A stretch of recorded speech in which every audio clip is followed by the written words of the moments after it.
Okay, working on the hitch. Just took off the 1 1/4 by 1 1/4 inch tube. Just run like this. We're going to replace it with a 2 by 2 tube.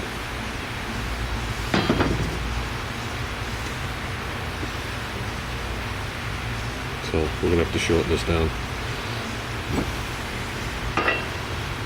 Yeah, not that much of a difference.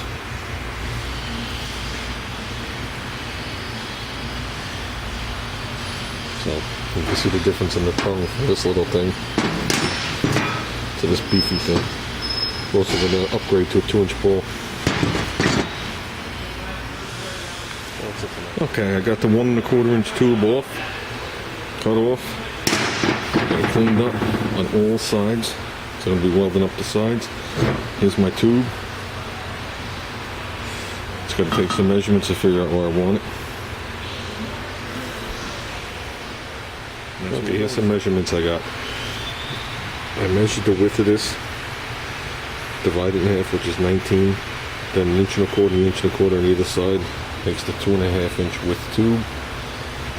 I measured from this lip. I did a bunch of calculations the other day with this pin. I measured from this lip to here is 7.5. This one I'm going with 8.5. So I want it to stick further out 1 inch. So I'm gonna. Okay, we got the measurements done. I squared it off and I gave it 4 tacks.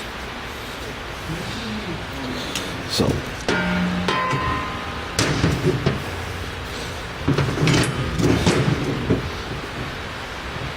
that's basically what we're looking at.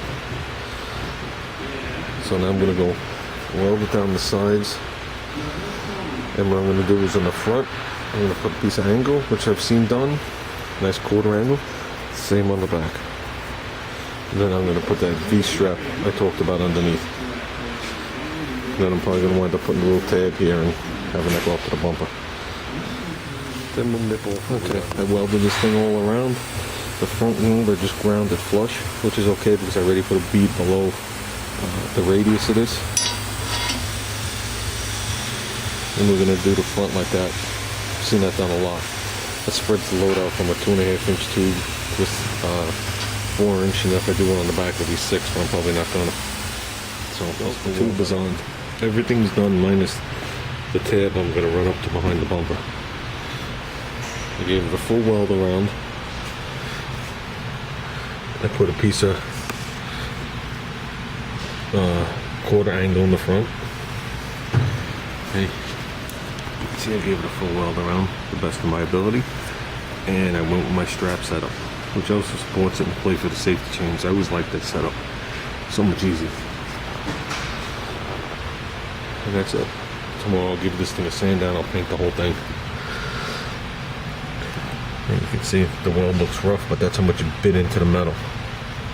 It was the first time I used this welder on such a thick or high setting. Got it set for 3/8. So should be good. It's no worse than what it was. And like I said, this I'm going to wind up, I'll nip it like right here. Unless it clears under the car, there's really no reason to have it. If it clears, I'm not nipping nothing. But like I said, there'll be a 2-inch wide by 1/4 inch plate going up. It'll be bolted behind the steel bumper of the car. So that'll add a lot of support too.